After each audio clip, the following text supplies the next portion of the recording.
Today, Under the Hood, the DFA Daily to the 30th July 2020.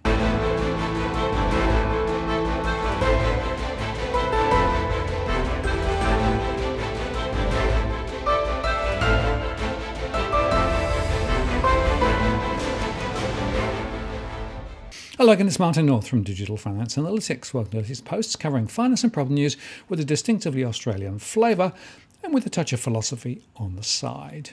The government funding arm, the AOFM, has just completed their longest ever syndication, issuing $15 billion of a new 30-year bond.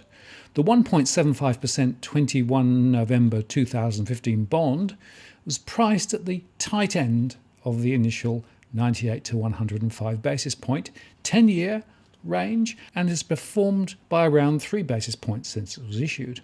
The book was just over $36 billion in size, which is almost 3 times the amount of bids the AFM attracted for their first 30-year syndication, a March 2047 issued back in October 2016.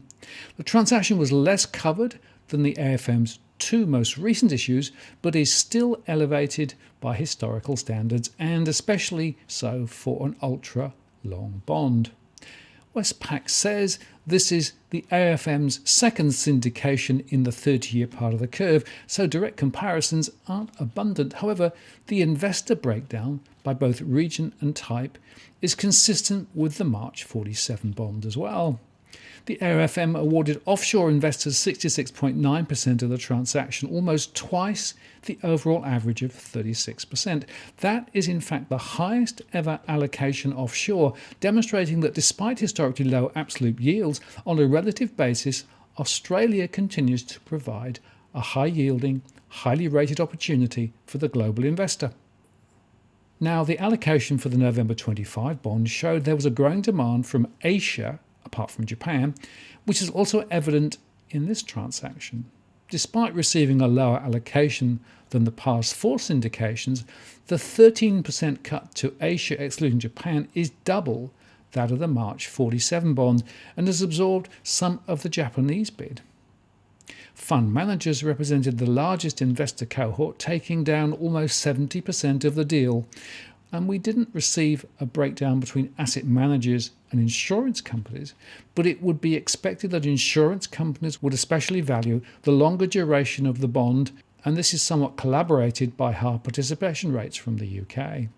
The relatively small allocation to balance sheets and central banks was to be expected given the bond's ultra-long tenor. Overall, Westpac thinks the syndication was a good result and provides further confidence in the strength of demand for Australian government debt. The AOFM's issuance strategy was a strong positive for the March 47 in its initial months, with the spread between it and the next longest bond narrowing rapidly even as the 3 to 10-year curve was steepening in the months following the new issuance. That has started to play out again, with the new June 51 tightening around 2 basis points since Tuesday's close. Again, that informs Westpac's view that the 10 to 30-year curve should not steepen too much from current levels. Having ticked the 2025 and 2051 off their list, the AOFM now have announced an intention to establish new ACGB bond lines maturing in 2026, 2031 and 2032 by syndication in 2021. In the meantime, they expect issuance via tender to continue at a rate of around $4 to $5 billion in most weeks.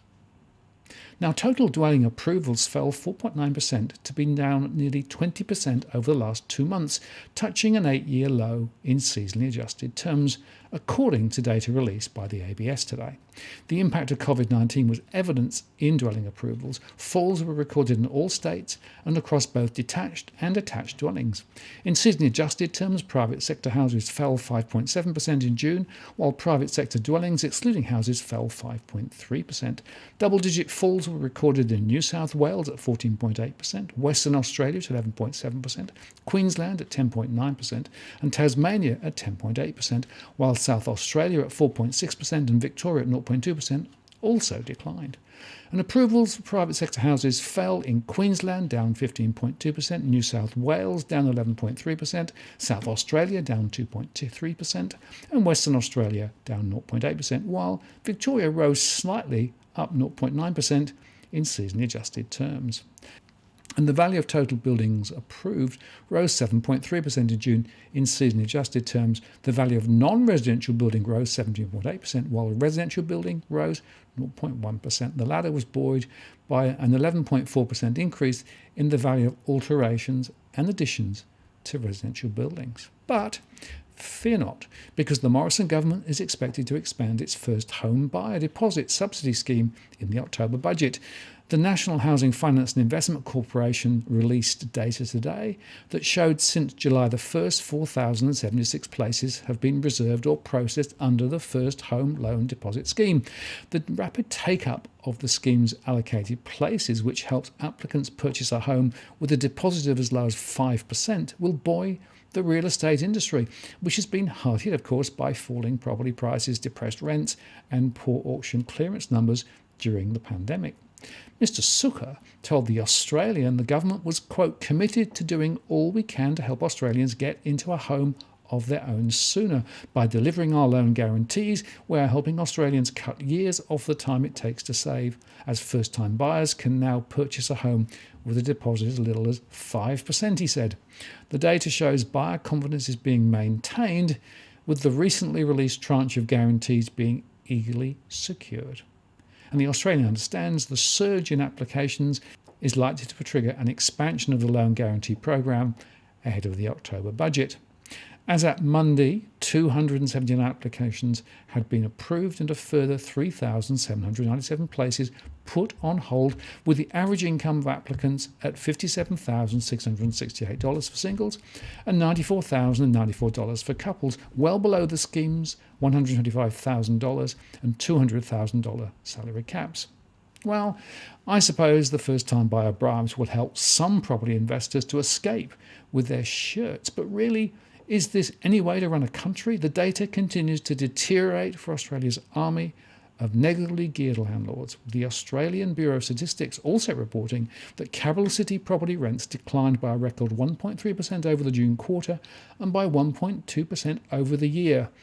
The fact is that many of these first-time buyers will be coming into the market at precisely the wrong time, buying when prices are on the way down, and frankly being committed to loan repayments that, given rising unemployment, will be hard to maintain.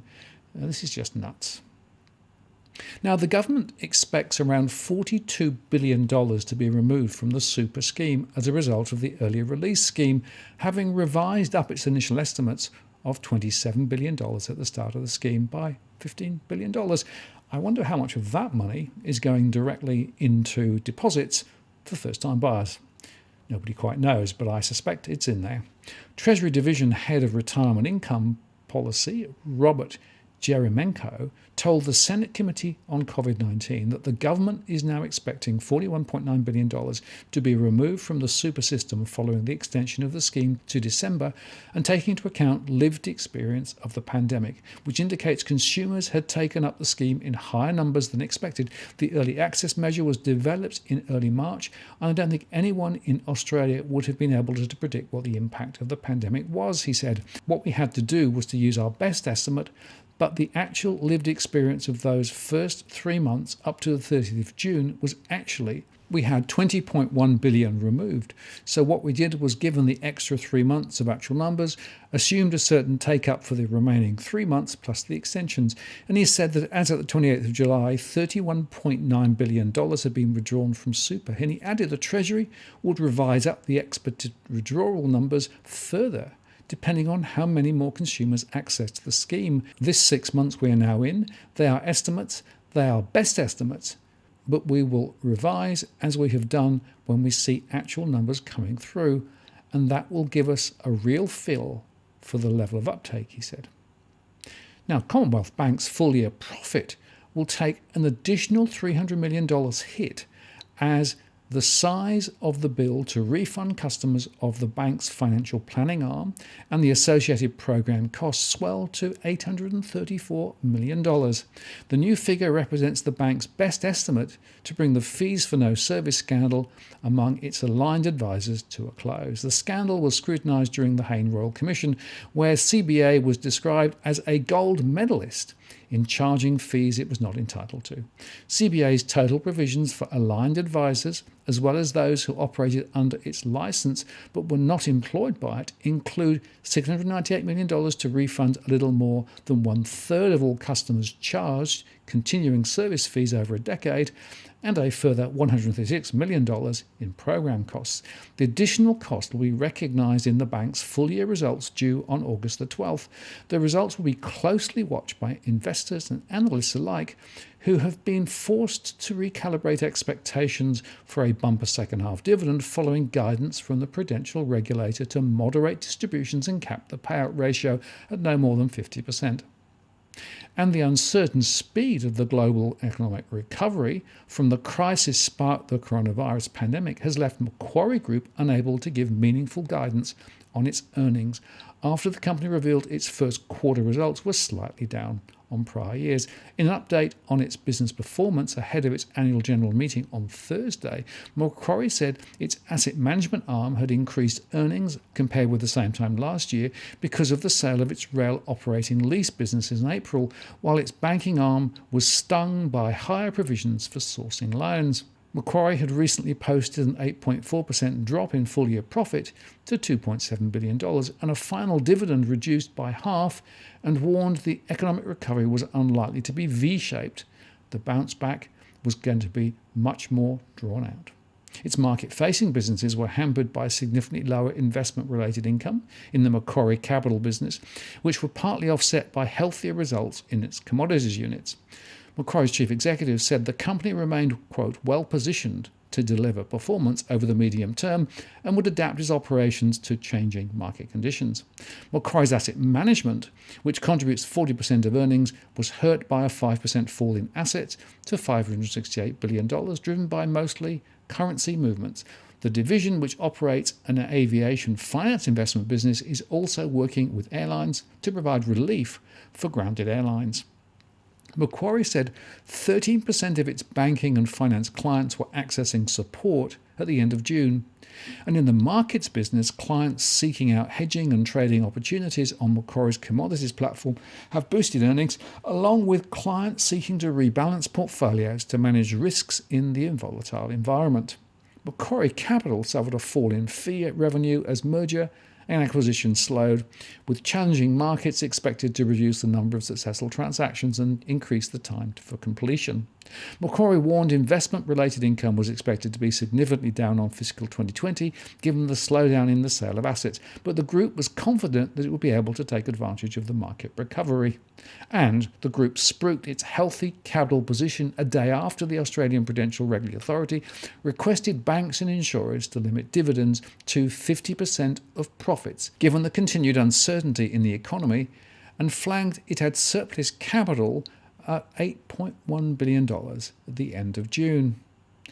Market conditions are likely to remain challenging, especially given the significant unprecedented uncertainty caused by the worldwide impact of COVID-19 and the uncertainty and speed of the global economic recovery. Macquarie said the extent to which these conditions will adversely impact our overall financial year 21 profitability is uncertain, making short-term forecasting extremely difficult. Accordingly, we are currently unable to provide meaningful earnings guidance for the year ahead. And over at NAB, they said it would change the way it runs more than 100 of its smaller regional branches, only opening them between 9:30 a.m. and lunchtime for customers and moving to phone or online banking in the afternoon. The change, which will come into effect on the 17th of August, will see bankers splitting their time between over-the-counter service and digital or phone banking support. According to the bank, more than 90% of NAB's customers' interactions are now taking place online or by phone, and more than half of its customers log onto its NAB banking app or online each month. It added that over-the-counter transactions have been declining steadily and have reduced by a quarter in the past year. Further, the bank noted that approximately 1/4 of transactions take place between 9:30 and 10:30 a.m. in regional branches. NAB's Group Executive Personal Banking Rachel Slade said it was clear the face of banking is changing, especially in the way customers want to interact with us. Through this new model, we can continue to be there to serve our customers and have meaningful conversations while also adapting to the way our customers now want banking. Moreover, the bank noted that many bankers had reskilled into remote banking during the COVID-19 restrictions and demonstrated that there was an opportunity for bankers to work remotely at times. Ms. Slade said, "Our colleagues will learn new skills to support customers in new ways, including on the phone and online chat, which presents the opportunity for our bankers to work remotely at times when more of our customers want to do their banking. We have shown this is possible through COVID-19 restrictions, with more than 450 bankers trained in new skills to support customers in different ways. The chance for more of our bankers to work from anywhere is something I'm very excited about. We think this move will strike that balance, keeping the doors open at 114 branches around the country and providing the opportunity for around 300 bankers to learn skills while we continue to serve our customers well. We are there for our regional customers and communities, and we will continue to invest in our colleagues to give them the skills they need to do their jobs into the future," she concluded. And finally, the Fed is beloved by some for averting a crippling financial crisis in March and then for keeping its foot to the pedal enough to virtually erase all the stock market losses. It's already loathed by many who think it has gone way too far and that inflation and currency debasement lie in our future. Just look at gold. Now, at an all-time high in dollar terms, of course. On Wednesday, at least, Chairman Jerome Powell did a masterly job of meeting market expectations of a non-event. As expected, there were no significant announcements. The statement was unchanged except to emphasize that the Fed is captive to the coronavirus. The only important change was the addition of this sentence: "The path of the economy will depend significantly on the course of the virus." This, it seems to me, is already a strong candidate for the title of most uncontroversial sentence a Fed chairman has ever uttered. In the press conference, and again as expected, all the emphasis was on the word fiscal. The Fed has lifted markets almost single-handedly, much as it did after the 2008 crisis. It cannot perform the same trick on the economy without the help from fiscal policy, which was a lesson from the GFC, and of course from public health authorities.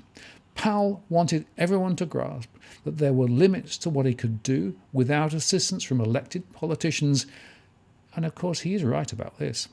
Debates over resorting to yield curve control or to do a more aggressive form of forward guidance will continue, and there is a good chance that we will hear more on these possibilities at the next meeting in September. But as it stands, the package was enough to keep real yields and the dollar heading down, and stocks and gold heading up.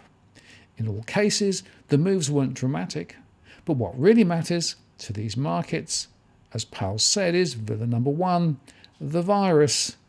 Until that's under control, all bets are off, and if that's true in the US, it's also true here in Australia. I'm Martin North from Digital Finance Analytics. Many thanks for watching, and I'll see you again next time.